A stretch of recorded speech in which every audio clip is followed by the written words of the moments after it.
it's the most popular, self-evidently true idea you could have. Like, don't let foreign powers, especially tiny ones far away, control your country. Like, of course not. Everyone agrees with that on both sides. Yeah. I see Jewishness as the common denominator. And you're right. It's not all Jewish people feel the same way. No one would say that, but that does seem to be the common denominator. And I just feel like it needs to be called out explicitly. Tucker Carlson and Nick Fuentes just debated the real problem with AIPAC and the Israel lobby, and in this clip they clash to some extent on what's to blame. Is it an Israel first mentality as it exists throughout creeds and cultures and the political class in the United States, or is it Jewry itself? They get into this topic, confronting it directly with, let's just say, some fiery disagreements. So let's take a look. Please like the video and subscribe to the channel. As someone who thinks his own views are like completely reasonable, pass every smell test, you could x-ray my soul. I don't think there's a lot of hate in there. And to the extent that they do make me feel hateful, the people who attack me, I do like say prayers about it. We're not allowed to hate people as we forgive those who trespass against us. That's like our core prayer. So I just feel like I don't know. Am I being paranoid? I feel like going on about the Jews like helps the neocons. That's what about my views do you think are unreasonable if yours are reasonable? I think, again, I don't think it's cucky. I think it's reality to say that guilt is not inherited. Blood guilt is bad. One of the reasons that I'm mad about Gaza is because the Israeli position is everyone who lives in Gaza is a terrorist because of how they were born, including the women and the children. That's not a Western view. That's an Eastern view. That's a non-Christian. That's totally incompatible with Christianity and Western civilization. They say, oh, we're the defenders of Western civilization. Not with that attitude. You're not. Collective punishment is the enemy of Western civilization. Yeah. And so I hate that attitude. It's genocidal. The current claims that I'm a cancer, from Ben Shapiro, whatever, we need to be excised from the body of conservatism is a genocidal position that it basically encourages violence, as they well know. The whole thing I hate. Totally with Tucker on this one. To me, this is indistinguishable from the liberal establishment saying, well, the problem and the oppression in our society is inherent in whiteness. It's because of white privilege that this is the case, bringing like a broad stroke to this collective judgment upon a vast group of people that represent a large spectrum of opinions, of political thought. Certainly they do in the United States. So to say this about Jews, it really takes the blame off neocon stooges like George W. Bush and Karl Rove and Donald Rumsfeld and Dick Cheney and the supervillains that ushered in this Israel first, Zionist first, war first mentality during my lifetime. I have a particular disdain toward them. If you can believe this, I was once a neocon, so I know what's at the heart of it, and it's nothing good. It's toxic and pernicious.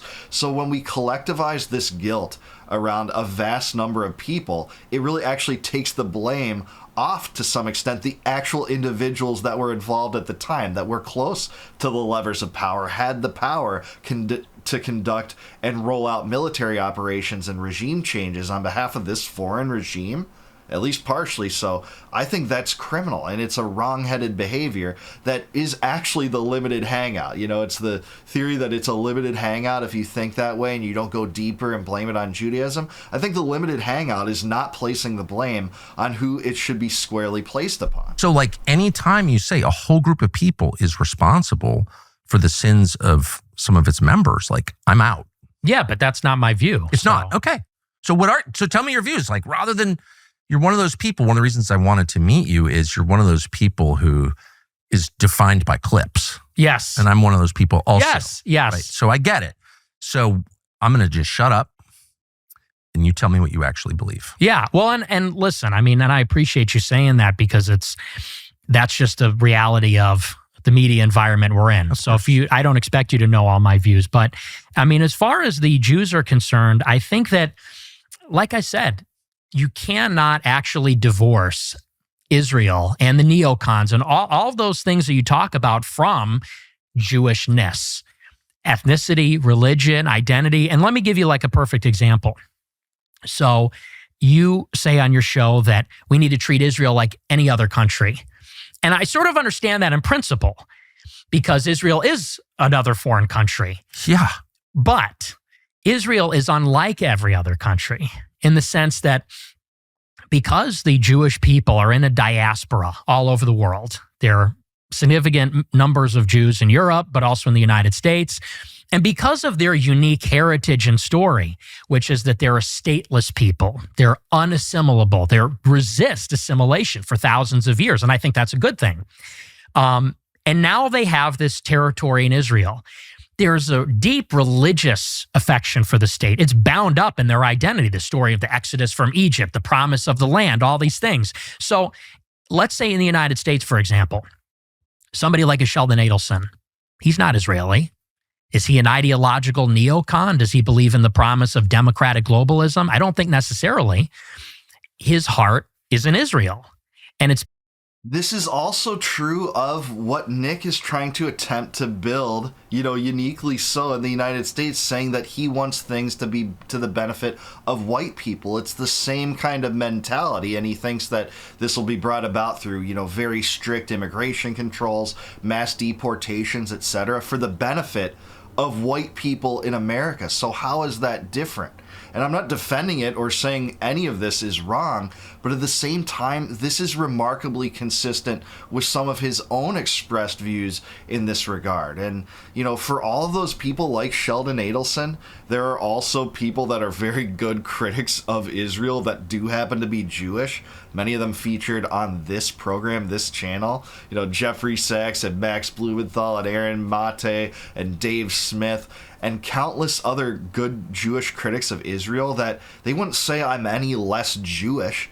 They might even say that's part of my Judaism. My belief structure, induces me to believe that murder is wrong. That was one of the 10 Commandments, after all. So I just think this blame is misplaced when you're saying that it's a result of Jewishness because of the Jewish diaspora. I just don't buy that for any other reason than Nick seems to have that same mentality toward protecting white people in the United States, for instance. because he is a proud Jewish person. And I guess what I'm saying is that if you are a Jewish person in America, you're sort of, and again, it's not because they're born, but it's sort of a rational self-interest politically to say, I'm a minority. I'm a religious ethnic minority. This is not really my home. My ancestral home is in Israel.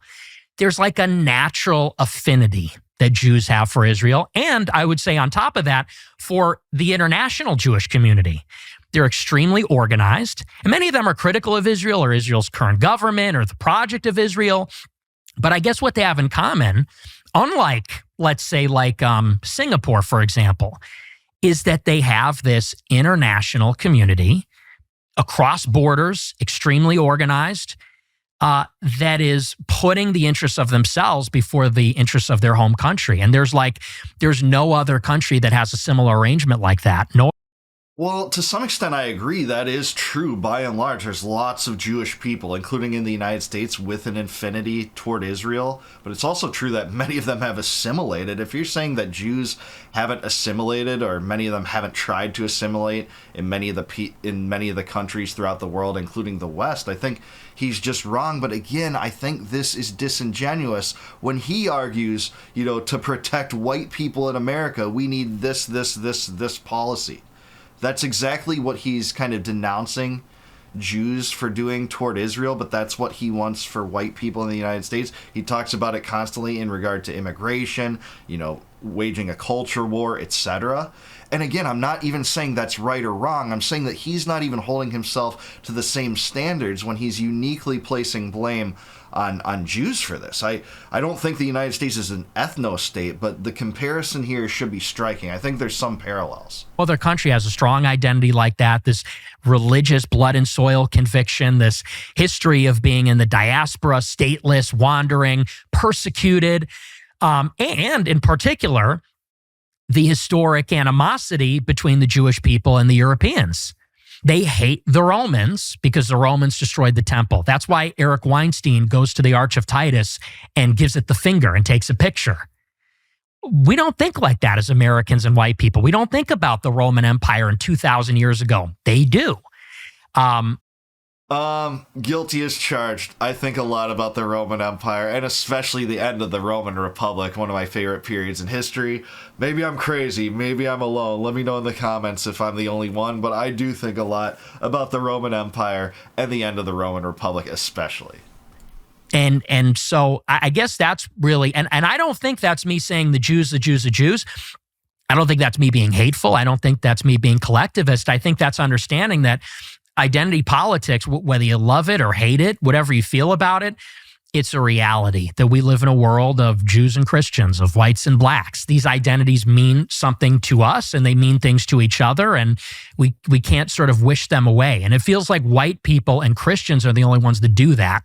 There's no question about that, your last point, for sure. One of the reasons they do that is because they've been taught to hate themselves, of course, since the Second World War. Another reason is, however, the reality of a multi-ethnic country requires you to sort of set aside community or group interests in favor of corporate interests, universal interests, national interests. And you have to do that or else it doesn't work. Yeah, I mean, I actually largely agreed with Nick. We can't just wish identity politics away. They are a part of human nature and a part of our society, sure to say that. But at the same time, we also have to acknowledge there's something unique about the fact that we believe that all individuals have rights. And if they violate those rights, they're culpable for crimes. And that's no different when it comes to people in government, that some of them perpetuate and keep this Israel first mentality going and support for Israel going. They should be held accountable for that. But that's regardless of Jewry or Judaism. That's based on their individual culpability and, indiscretion and violence. And that's the case for everyone in state power, entrenched as such. So I'm with him that we can't wish it away, but I don't think it's beneficial to embrace that. I don't think we could have wished slavery away or conscription away. And sorry to say, the selective service still exists in the United States, but it's impossible to wish away the greatest evils of the world. It doesn't mean that you want to necessarily embrace them. And I think collective judgments on, an international ethnicity or religious group is not beneficial, is just plain wrong. It doesn't place the blame on the place it deserves. And so I agree, those attitudes, I mean, certainly in other parts of the world, people think this way, but you can't have that here. And so it's just important to remind everybody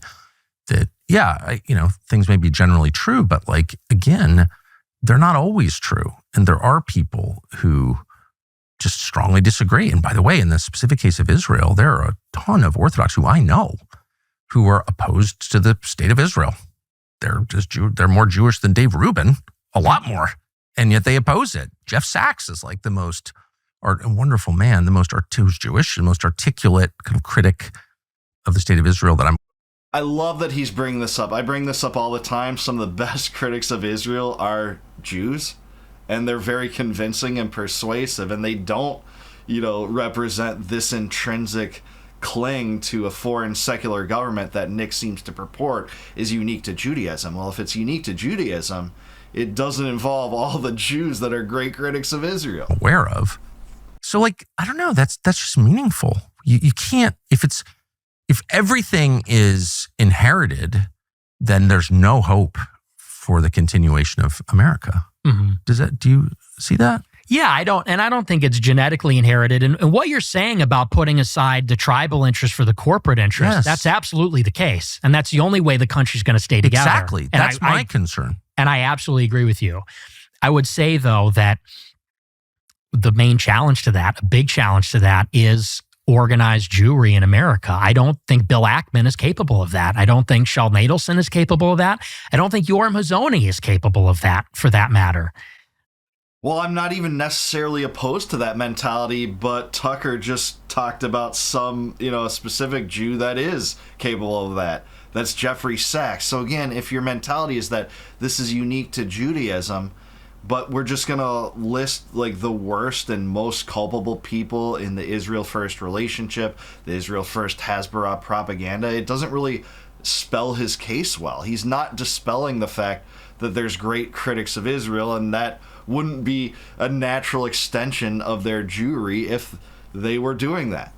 and many other, on the right and the left. And I see Jewishness as the common denominator. And you're right. It's not all Jewish people feel the same way. No one would say that, but that does seem to be the common denominator. And some people would say that. I'm just going to say, if you haven't seen my comments section, maybe you don't believe that, but some people would say that. If you haven't seen Twitter, you might say that no one would say that. Some people would say that. And I just feel like it needs to be called out explicitly. And I like what you said. If the other day, if you're serving in another country's military or have dual citizenship, you really can't be a part of this project. Well, that's an easy one, but I am much more comfortable as a Christian and an American keeping it on that level because, it's easy to just set universal rules that apply to everyone, not just the Jews or the Christians or the anybody, just like Americans. Yeah, totally agree. That is an easy one. Ban all dual allegiances, at least from Congress and the bureaucracy. Don't allow people with two state allegiances to serve in government. That should be low-hanging fruit for everyone in the America First movement. Congress has the presidency and both houses of Congress, but it won't move to ban that. Why?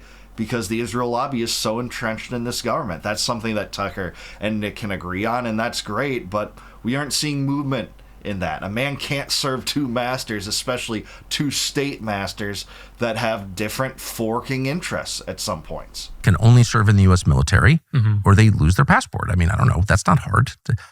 And I don't know. Why not just say that? Say what? That. Why not make every statement about how Americans ought to behave applicable to all Americans? Like it's the defense of universal values that will hold the country together and the emphasis on parochial group values that will break it apart inevitably.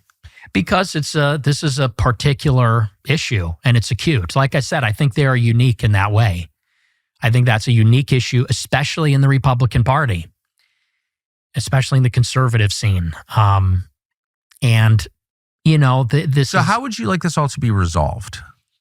What I would like is for the U.S. government to not be influenced by these kinds of foreign allegiances, not with money that comes from, American citizens like Sheldon Adelson, not from foreign lobbyists. So, I mean, in terms of tangible things, I don't think we disagree on any of it. Like registering AIPAC and FARA, banning dual citizenship. Like I'm basically in agreement. I think 80% of the public agrees with those things. So that's kind of what gets me a little bit annoyed. It's like these are like America First, the concept.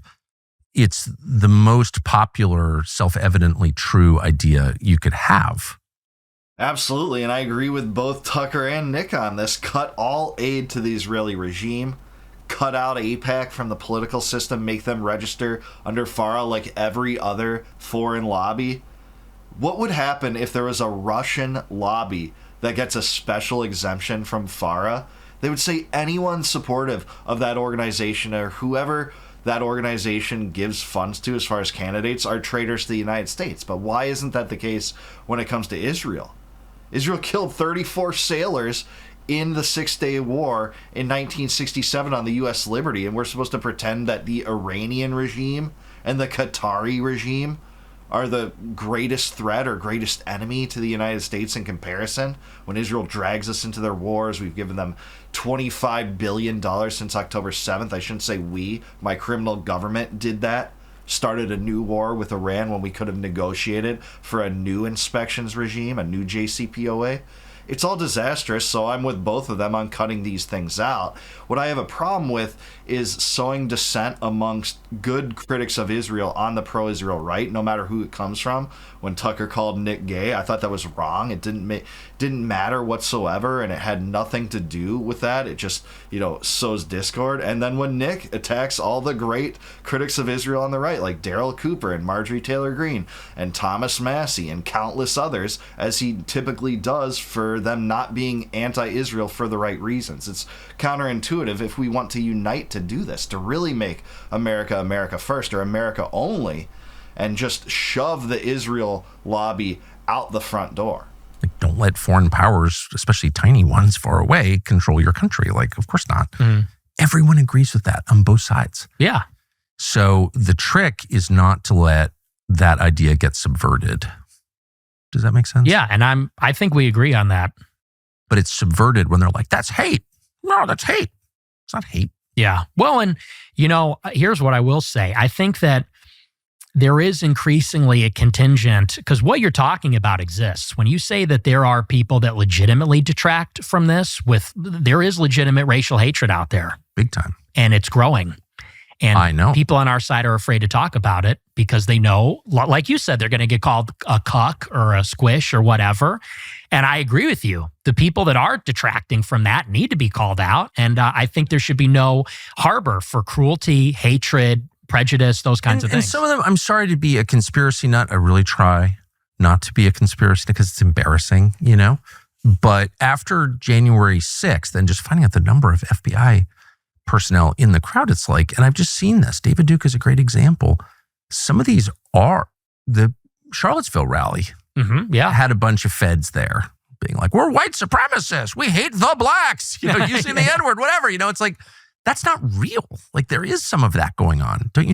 I mean, that's the biggest propaganda scheme imaginable, to try to pin blame and associate all dissident movements with these types of groups. That is done countless times. You saw that at January 6th. You saw that at Charlottesville. Fed entrapment schemes in the Whitmer kidnapping plot, right, where they pluck these guys out via the FBI to, be entrapped in this criminal plot to kidnap Whitmer, when that was the idea cooked up by FBI agents and not the people involved. That is the same case when it comes to anti-Semitism, saying like these few very niche people that are anti-Semitic are representative of all the dissidents that happen to critique Israel. That is a major problem. Tucker's exactly right about it. You think?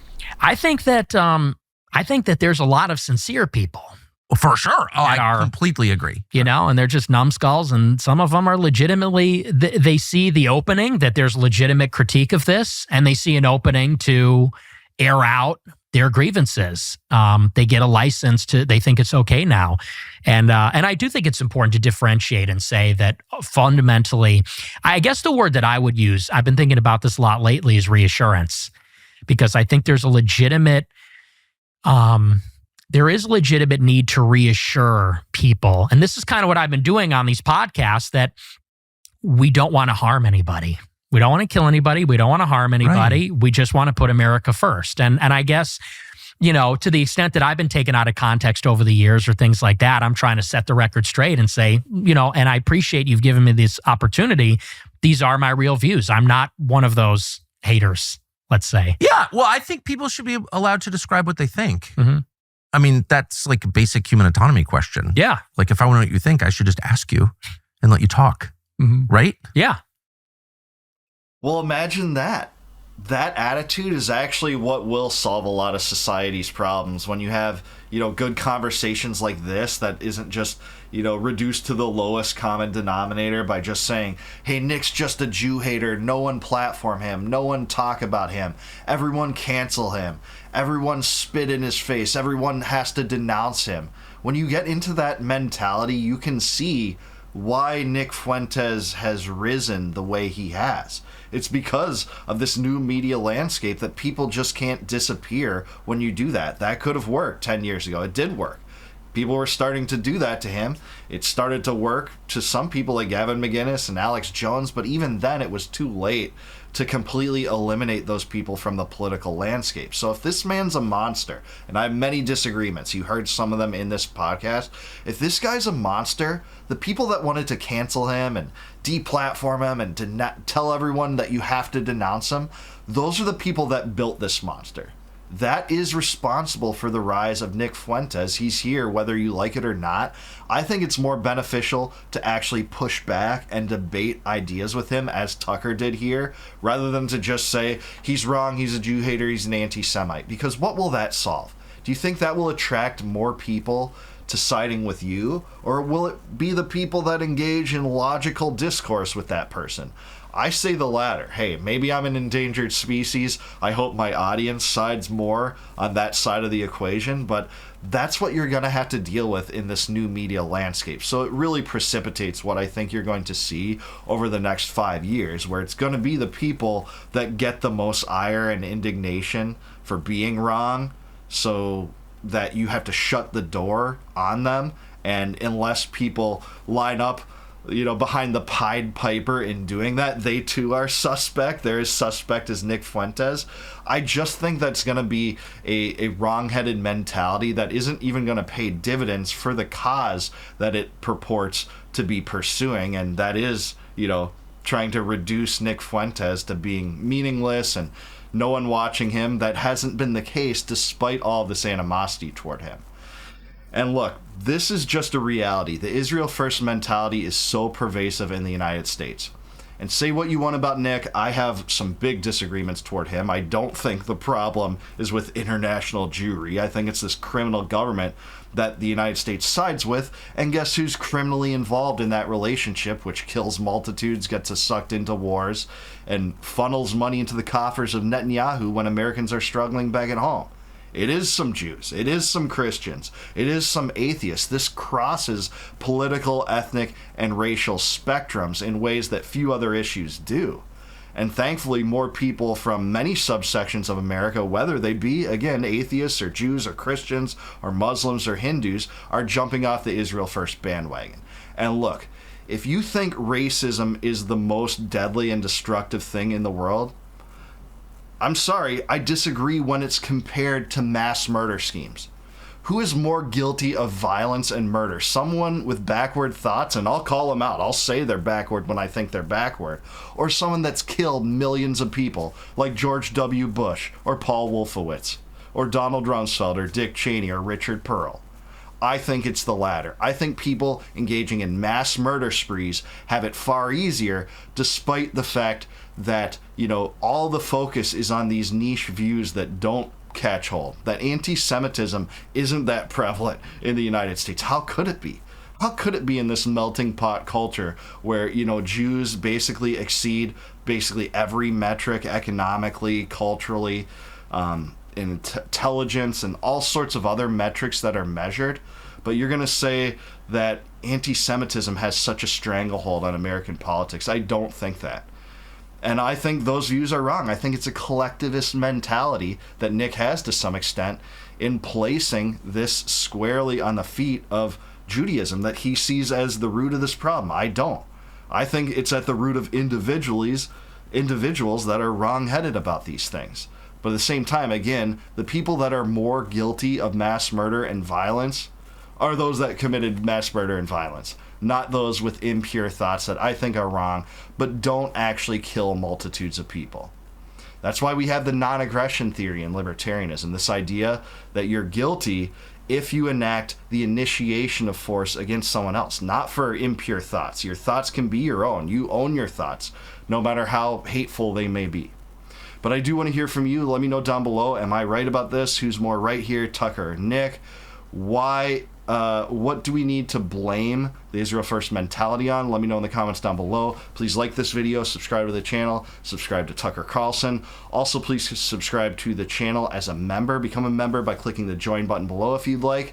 That will allow you to support the channel, and in return, I'll give you access to all my videos before they go live on YouTube. Also, if you want a free copy of my first book, Compact of the Republic, click the link in the description below, plug in your email, I'll email it right to you, free of charge. This tells the story of how the United States was once a decentralized league of states with power most closely associated to localities, but got transformed into a world empire that still perpetuates the Israel First mentality through time. And until I see you guys next time, no more war, no more debt, no more inflation, and no more empire. Peace out, guys. Catch you in the next one.